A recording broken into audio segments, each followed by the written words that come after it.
So if you've been following my channel for a while, you'll know that not only do I like to cover lost media in general, but a lot of lost media hoaxes as well, which I covered extensively in an hour-long iceberg video, which if you haven't seen it yet, go check it out.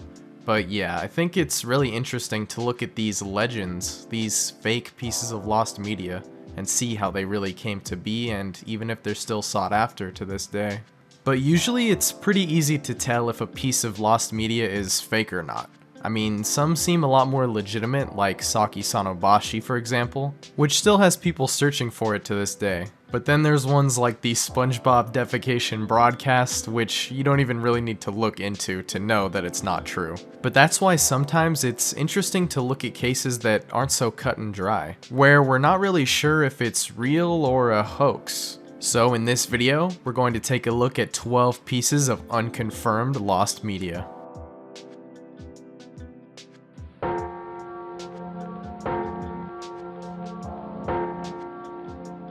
The Angry Beavers, cuffed together. This is a rumored pilot episode of the Nickelodeon animated series The Angry Beavers, which was said to have never aired in the US, but did in other countries briefly around the world. Now, the first true pilot episode, which was also lost for a time, was found and uploaded to YouTube in 2013, and the episode is called Snowbound.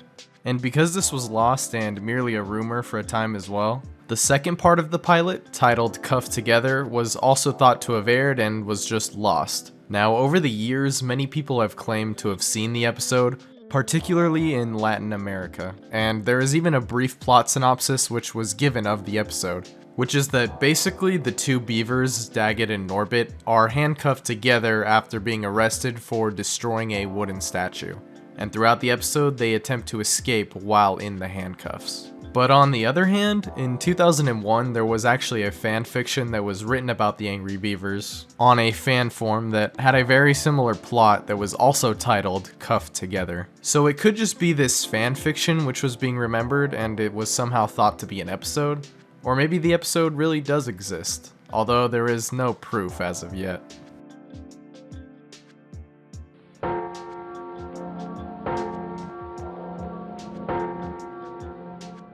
City 2000, Paris. This is an alleged sequel to the PC-DOS point-and-click title City 2000, also known as City in Trouble Year 2000. And it was a basic puzzle point-and-click style game that also featured live-action cutscenes and was released in 1993. However, the sequel, City 2000 Paris, well, that one is not so easy to come by, as there is no known way to actually download or even acquire the game. In fact, the only proof of its existence is in a CD-ROM's print catalog, which shows the game's title and a brief description of it, saying that it was released in March of 1994. And it's unknown if the game really did release or not, or if it was just quietly cancelled. There have been rumors that there were as little as 30 copies that were sent out to a certain Canadian store, but that was not confirmed either. And not much else is really known. It could have just been an extremely obscure release, and somewhere out there, someone might just have this lost game.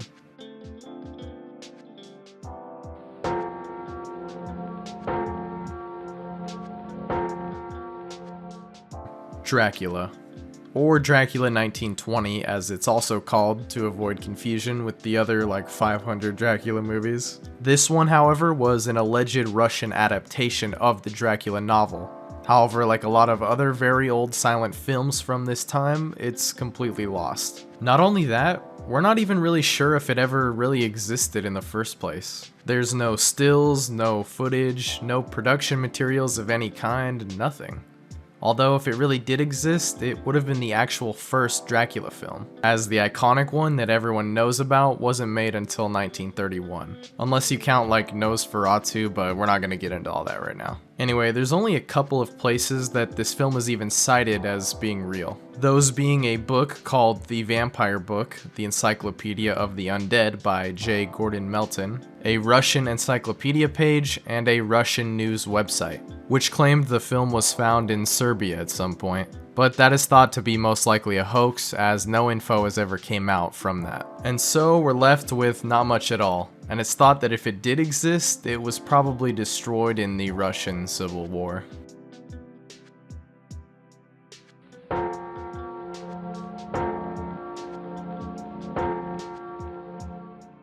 City Warriors. This was a Commodore 64 game that was said to be in development in the 1990s, although it's not known which company was actually developing the game. However, the game is also thought to have been advertised at least once in the complete C64 guide. However, that advertisement is either also lost or doesn't exist. Not much else is known at all about this game, and like I said, there is no known developer of it. However, it's thought that it was some sort of beat-em-up game, and it's even been theorized that this game could just be referring to some other games that were released around that time, such as River City Ransom, but there's no real evidence of that. But then again, there's not really any evidence to say that it exists either.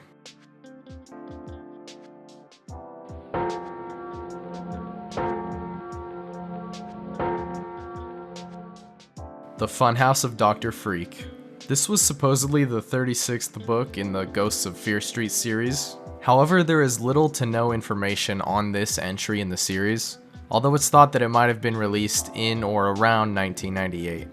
And this book series was actually written by R.L. Stine, and unsurprisingly, it's pretty similar to Goosebumps, with Ghosts of Fear Street being a spin-off of another series just called Fear Street, which is like Goosebumps but is more so for adults, while Ghosts of Fear Street is geared more towards children. Anyway, as for the Funhouse of Dr. Freak, there have been no copies of the actual book that have been found, and there's even some conflicting information on it, not only when it released, but if it ever actually released at all.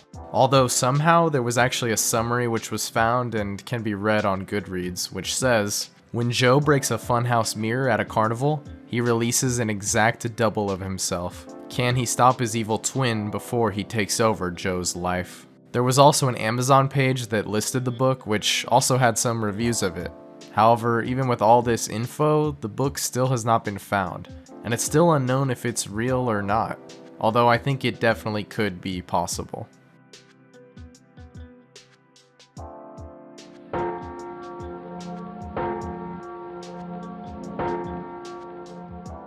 Hardcore Pawn, Chris Bohr's episode.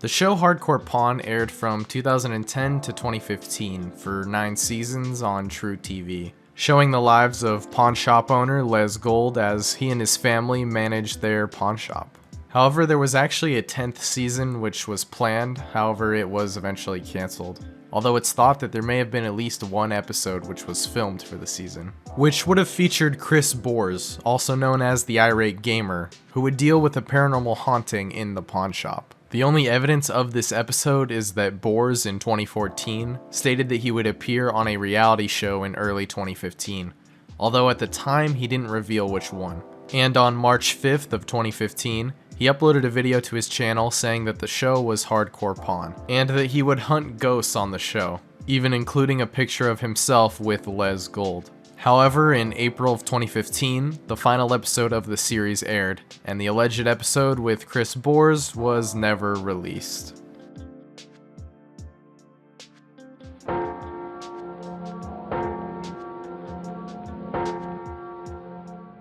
Nights of the Werewolf. Also known as This in Spanish, was a Spanish horror film that was supposedly created in 1968, and was about a professor who would learn that a student was actually a werewolf, and would pretend to help the student, but would actually really use him for revenge, by controlling him with sound waves. Interesting. There is also this photograph, which is said to be the only surviving thing that exists from the film. Besides that, one of the actors that was in the film, known as Paul Naschy, was the only one who actually claimed that filming took place.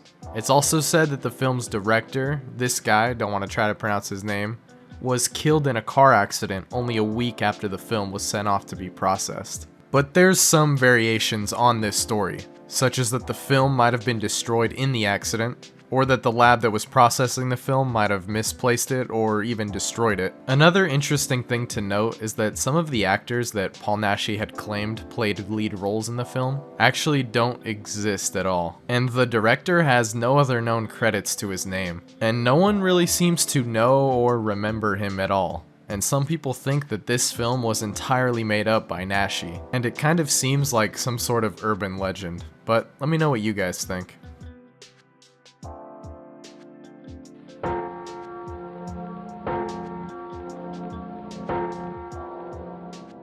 Heat Melts Cube.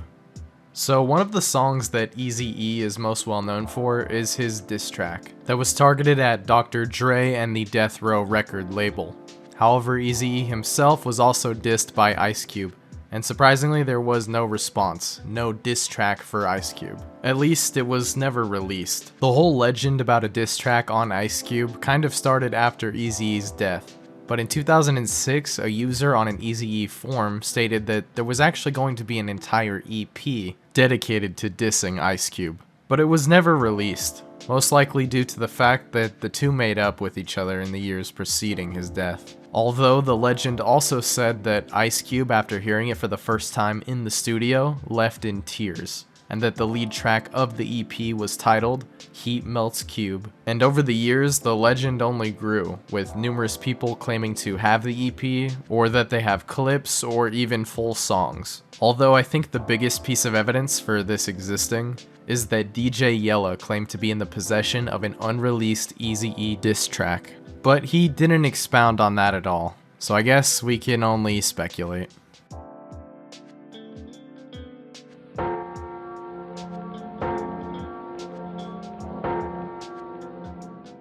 Lock Up Your Daughters.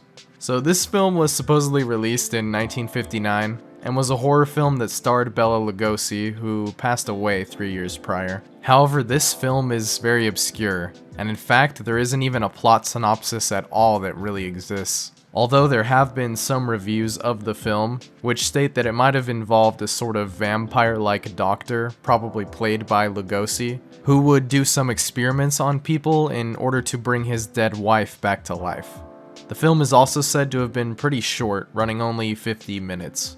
Although besides that, there's not much else to go on.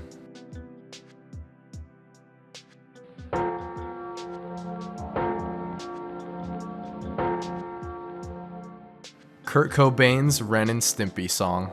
So some of you probably have heard about this before, but if you haven't, it's a pretty interesting story. So you all know Kurt Cobain, right? Lead singer and member of the band Nirvana? Well, he was apparently a very big fan of the show Ren and Stimpy, which aired on Nickelodeon in the 1990s. But anyway, there's a story, a kind of urban legend that states that Kurt Cobain actually wrote a song for the series in 1990. Although apparently the executives didn't like his song and didn't use it. And so far, no copies of the song have been found, or are even known to exist. And this story simply exists as a kind of myth.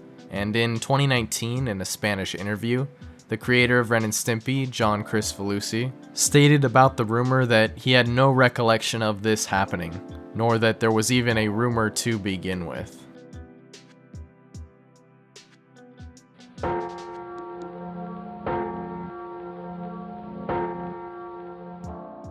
Mario's Castle. So this was supposedly an unreleased game in the Mario series that was developed for the also unreleased Nintendo handheld console called Project Atlantis, which was planned to be a sort of successor to the Game Boy. However, as we know, this was never released, and we instead got the Game Boy Advance. However, it's thought that work on this handheld began sometime in 1995, as some of the specs of the system were listed in various magazines, even giving a rough release window of late 1996 or early 1997. However, it was eventually delayed and at some point completely cancelled by Nintendo. And just like this handheld, Mario's Castle also never saw the light of day. In fact, the game is only ever mentioned one time in the Electronic Gaming Monthly magazine, alongside Project Atlantis. But nothing else is known about it, although it's been theorized that it could have been a planned launch title for the system, but that was never confirmed.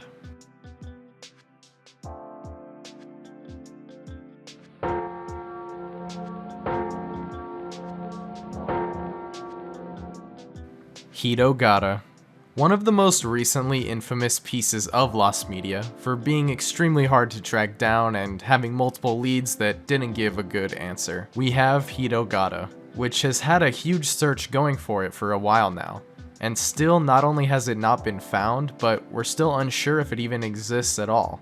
So, to break it all down, Hitogata, also known as white humanoids or white humans or something to that extent in Japanese, is basically an urban legend that dates all the way back to an early 2000s Japanese message board called 2channel or 2ch, where users discussed this allegedly lost commercial, which some thought was a PSA or something like it, and the commercial is described in the original post as such. Although keep in mind, this is translated from Japanese. Quote, "There was this terribly scary commercial, and I still have it constantly left in my memory. There were two white human figures depicted against a black backdrop, and this noise going gan gan kept ringing. What's sure is the part that went every 2 seconds a man dies on Earth.